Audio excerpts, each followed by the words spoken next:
And now joining us here in studio, we're joined by Makhathini, and she is the owner of Makhathini Media, and she will be telling us more on this. A very good evening to you, and thank you so much for joining us here at 8 and 7. Evening, thank you for having me. And now, it's 22 years after democracy. Why do you think colorism still continues to divide our society even today? I think it's basically the fact that it is structural, right? So it's not just somebody deciding that light-skinned people are better, it's structural. It's having people who are prejudiced and discriminated because of their skin tone. And that's something that is supported by society as a whole. It's supported by our cultures, you know, the songs that we sing at weddings, praising lighter skinned women. It's people who are lighter skinned getting promotions over darker skinned women. It's representation in the media. It's not just one person deciding that something is right. It is a structural endeavor that harms dark skinned people as a whole.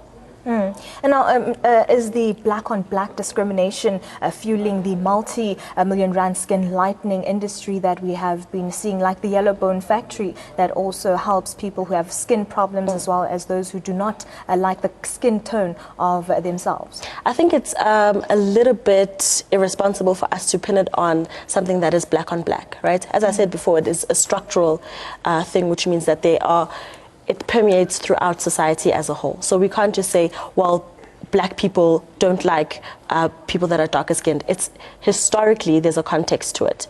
There is reasons why people are associating certain stereotypes and certain words that are harmful to people that have darker skin tone. So yes, we have a responsibility as the black community to stamp out colorism and not attribute good things to people just because they are of a fairer tone. It's definitely for us to unlearn, as I said before, all of the things that we've internalized. So telling kids that they can't go outside and play because they're going to get dark, or calling kids umnyaman and stuff like that, is stuff that we are responsible for as adults in the world.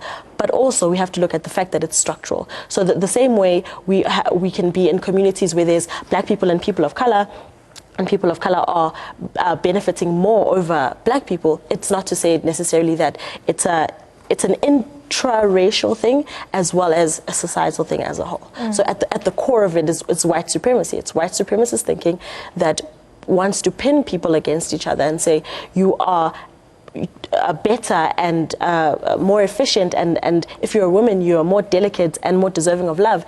The lighter skinned you are and the darker skinned you are more sexualized. I mean, we hold those things and we internalize them, but it is a structural thing more than it is an opinion. We are joined by a caller. Njabulo is on the line. A very good evening to you, and thank you so much for joining us. How have you been judged by your skin tone? Well, if I were to speak, I mean, my experience, it started when I was very small. From the beginning, as a child, I had this view that I was ugly because I was darker, because of the way or the way that my lighter friends were being received around me. As a 6 or 7 year old, I could already see that there was something wrong with me, and up until now, I'm 30 years old, and I still have this thing of there could still be something wrong with me if at the moment, I don't have hair. I have cheesecloth. That's how I look. That's my look. And I've always been that way, and I've never wanted to look like anybody else. But I only became more confident now as I grew older, realizing that being different is better, and standing out is better than trying to fit in and being like everybody else. And I've never been light in my life, but even to this day, at work, everywhere I go, being light is seen as being better, being more beautiful. But I know for a fact, and if I can tell any other dark person out there, that everywhere I go, I'm admired for being dark and having no hair, and so being gorgeous. And so I just want to basically root on and say to especially the younger generation that it has nothing to do with the color of your skin. It has everything to do with who you see yourself to be and who you want to be and what you want to represent. So I'm very proud to be dark-skinned, no hair, fuller-figured.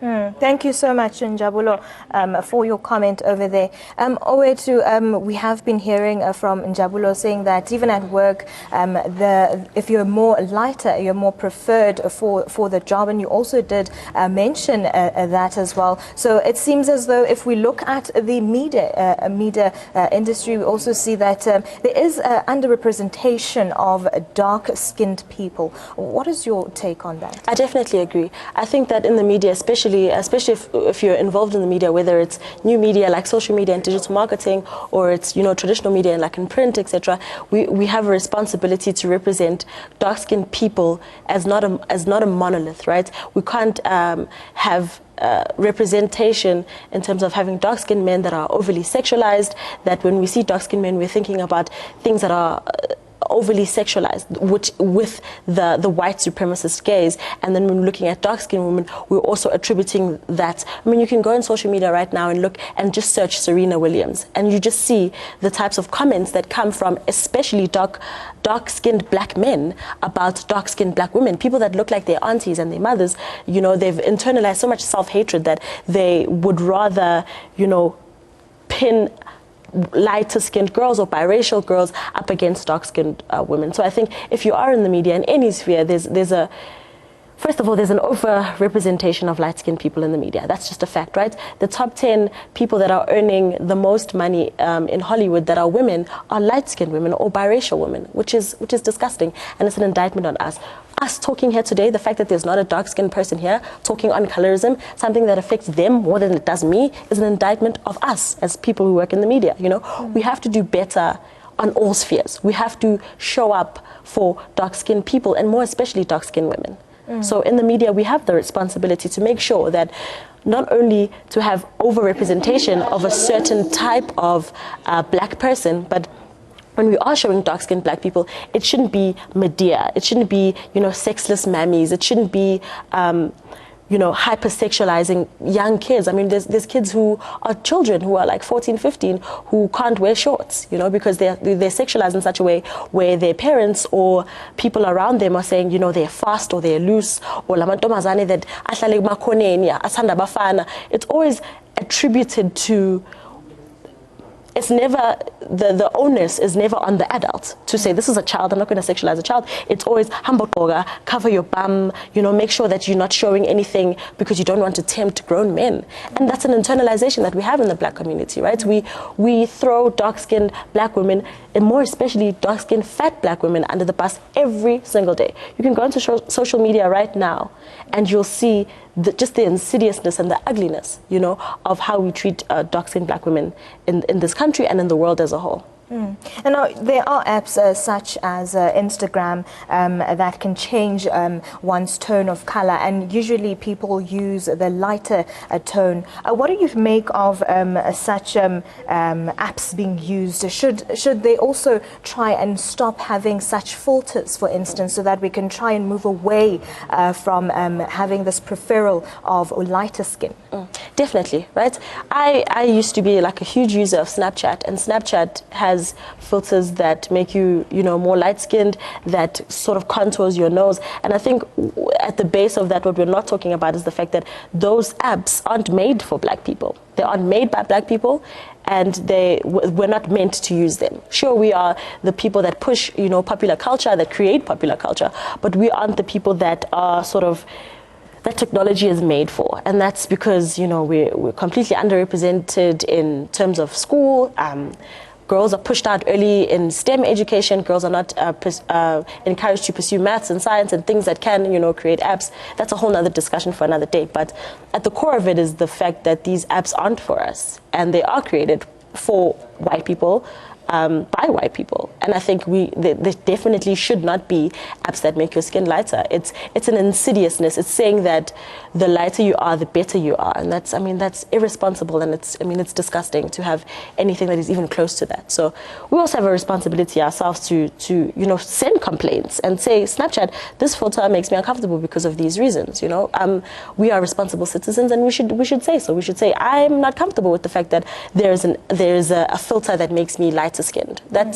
It's ugly, it's saying that inherently the way that you are and the way that you present in the world is wrong, and it should be corrected. And there's young kids, my brother is 11 years old and he's on Instagram and he's seeing, things all the time that he's going to eventually internalize. And I don't want him having to think that he needs to only be talking to white girls or light-skinned girls because that's all that he's seeing on his Instagram feed, the curly, biracial, green eyes. I mean, that's the aesthetic. It's irresponsible, right? We have to make sure that we are calling out these people all of the time and that we are creating, things for ourselves where you can go on Twitter and you can see, all of these different hashtags that represent Black love, that represent dark-skinned women in Thailand, in the Philippines, in India, and in South Africa, because colorism is not just a South African issue. It's not just me being called a yellow bone. It's an insidiousness. It's a white supremacist project to make sure that women especially don't feel adequate and that they have to buy into this billion-dollar industry to change, aesthetically what they look like. And do you believe that the worldwide beauty industry is fueling the prejudices? Without a doubt. There's proof on proof on proof. There's statistics all over the internet talking about the fact that people that are not black are benefiting from the fact that black people are relaxing their hair, for instance. People that are not black, I mean, the biggest sellers of weaves and synthetic hair are Asians. Those are people that aren't black, and yet we are the consumers. So yes, definitely, it's a global project to make sure that we are always in a position where we're always on the back foot and we're always consumers. There's never a time where we can show up as ourselves. And when you have your natural hair, it's revolutionary. Or when you're in corporate, for instance, and you have your afro, you're sort of making a statement and you're woke. I mean, that's how our hair grows out of our heads, and you have to tame it and look a certain way, and you can't, wear certain things because it covers your curves in a certain way. I mean, all of that is an insidious racism. It's saying the way that you are is not the default. It's not normal, therefore you must change. And I think that's at the core of it. It's racist. And in all industries, especially, the creative industry, we have people who have tattoos all over their bodies who show up at work in, jeans and slops and don't think they're racist because, they hang out in Kitcheners and drink Black Label with, the black kids.